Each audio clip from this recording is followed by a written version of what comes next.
Ladies and gentlemen, welcome back. Today we have another beautiful creation from the house of Argos. As you guys can tell from the title of my video, it will be Adonis Awakens. Now, this one right here was released about 5 to 6 months ago, so it is one of their latest releases from this house. But as always, I'm late to the party. Argos Fragrance is known for their highly artistic, hand-polished and painted bottles, super luxurious, long-lasting fragrances with notes expertly chosen based on Greek and Roman mythology. All right, so this right here is the box, and it kind of opens up like this. And here we got the bottle. Again, as always, if you guys want to check out the unboxing of these beautiful bottles, make sure you go on my Instagram. I always have the unboxing of these beautiful bottles on there. Anyways, I love their bottle, and I love that red color. Just so beautiful. Yeah, all the detail and everything, very beautifully done. All right, so this fragrance is based on the Adonis, the Greek god of beauty, desire, and rebirth, who would tragically die while hunting. Aphrodite, Venus to the Romans, would rush to his side, cutting herself on a thorn from rosebush. The rose, a symbol of Aphrodite, created pure and white, was now a brilliant crimson shade of red stained by her blood. A kiss from the goddess Aphrodite would awaken Adonis. So as you can see by the story behind this fragrance, it is a romantic scent that is opulent, classy, and timeless. And I have to say, this perfume has a romantic yet classic strong character with an enormous sillage, very long-lasting and powerful, but yet lovable on the first spray. As you can see, the bottle is just gorgeous. All the details and everything. All right, let's spray some of this and see what we get.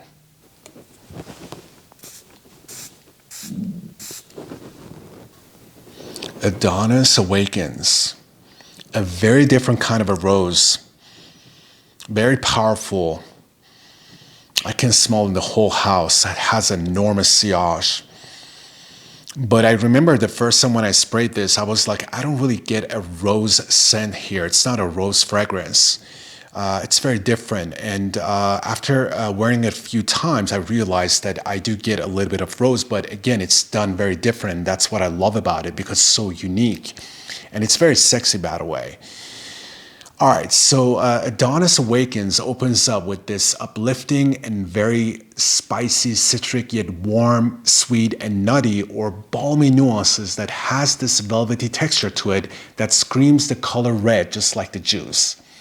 The opening is very bright and zesty due to bergamot and grapefruit, but yet very spicy and nutty with hints of rosy and fruity undertones, which comes from an overdose of pink peppercorn.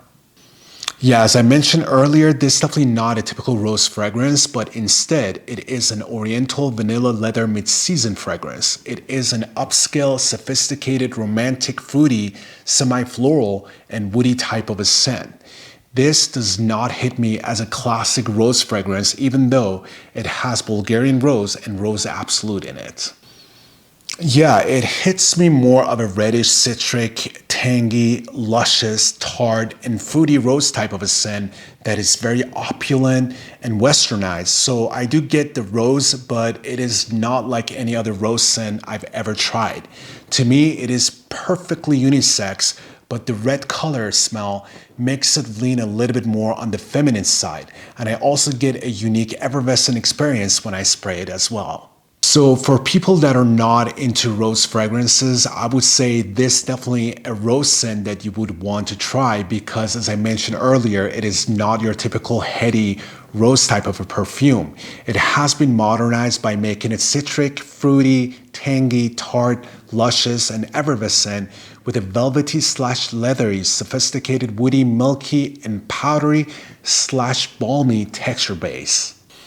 Bulgarian rose, which comes more forward in the heart of the scent, has a smell of honey, cinnamon, cloves, lemon peel, green leaves, and a hint of raspberry, which the raspberry part is amplified more by the actual raspberry note, which is the key to stop the fragrance from becoming too cloying of your typical rose scent. The raspberry makes the scent tangy, sweet, juicy, tart, and lush, which creates this red berry accord. So I think that the raspberry plays a big role in the scent to stop the actual rose from becoming too heady and floral and create more of a tart, tangy, lush, and citric vibe, which westernizes and gives the rose this modern, effervescent, but yet romantic vibe to it. You also have jasmine sambac in the heart of the scent as well, which gives off this fresh yet sweet floral undertones, which at the same time makes this fragrance airy as well. Kind of gives space to all these heavy notes to breathe. So the jasmine here is supposed to make the fragrance kind of spacious. The vanilla in the heart of this perfume acts as an aphrodisiac, which sweetens up the fragrance and also adds to the mood feeling of peace, comfort, and contentment of the scent as well. The Mysore sandalwood in the base adds woody, milky, warm, creamy, and smooth odor profile to this perfume, which complements the vanilla very nicely in the creamy department. Remember I mentioned leathery, balmy, or velvety texture about Adonis Awakens? Well, this balmy or velvety texture comes from cashmere wood. The smell of cashmere is complex and multifaceted, along with pronounced musk and woody nuances. It also incorporates a rich spicy component, balmy vanillic aspect, reminiscent of old paper, as well as distinct coniferous and fruity notes. The smell of cashmere is often compared to a tactile impression of cashmere wool or even a velvety texture. Just an interesting side note that cashmere was synthesized for the first time in 1968 by John Hall of IFF.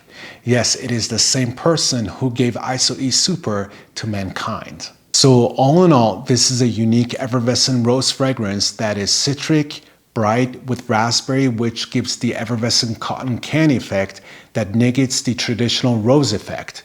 It is sweet, it's woody, warm, spicy, leathery, balmy, velvety, creamy, powdery, and vanillic. As far as the performance and longevity goes, it is a great performer, and on my skin I get between 10 to 12 hours, so it's a very long-lasting fragrance. Now, as far as the projection sillage goes, it has an enormous sillage. On the first spray, you get about 5 to 6 feet of projection, and when you walk into a place, it literally fills up the whole entire place with its smell. It's one of those fragrances that demands attention, and it literally turns heads. Now, as far as the compliments goes, this one right here gets a lot of compliments. I mean, Argos fragrances naturally get a lot of compliments. I mentioned it in my previous videos that the way the fragrances are made and their DNA are in such a way that when you go into a store, right away from the initial spray, you end up loving the fragrance. And this one is no different. You get a lot of compliments with this, and it's just something that I think everyone would really enjoy. Now, I've heard that this one leans a little bit more on the masculine side, but interestingly to me, this one actually leans a little bit more on the feminine side. But I think both parties can definitely pull this off. Now, as far as the versatility goes, this one right here would do great for the cooler temperature. I would say this one would be great for fall and winter time. And this one is so luxurious that definitely needs a little bit of dressing up. It's very sophisticated, but yet it's very sexy and very romantic. So I would say this would do phenomenal for like date nights, or even going out clubbing would do great. So it is a versatile fragrance, but I would say it's a little bit too cloying for summer, but I think you can also pull this off in spring as well. As far as uniqueness goes, this is not your typical rose type of a scent. It's done quite differently. It's not that typical classic kind of a rose that you're used to, and that makes this fragrance very unique. With that being said, ladies and gentlemen, we get to my video. That's all I have for Adonis Awakens. If you own this fragrance, please let me know in the comment section what's your take on it. And if you don't own this, I would definitely suggest you to get a sample and try this out, because it's a very unique scent. And specifically for people that are not into rose fragrances, I would definitely say to try this one out, because this might be the one for you. That's it, you guys. That's all I have. Thank you so much, and hopefully I'll see you guys soon with another video. Bye.